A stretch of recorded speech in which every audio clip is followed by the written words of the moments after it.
Well, it is tournament time now for St. Norbert hockey, ranked number 6 in the nation in Division III and owning the 2nd seed in the NCHA conference tournament, which begins on Friday. Dave Schrader joins us now with more on these Green Knights.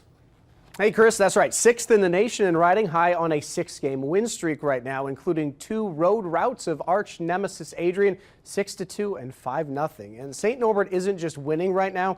The Green Knights are wiping the floor with foes, owning a +19 differential during the streak. Coach Coughlin feels there are 3 seasons to college hockey.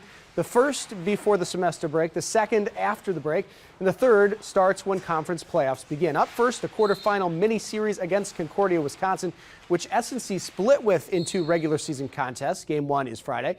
The Knights are 20-5 overall, and most of their losses were centered around their semester break. However, now Liam Frazier, who leads the nation in game-winning goals and had a natural hat trick in just 10 minutes to start a game against Stevens Point, we were there, he feels his team is peaking at the right time.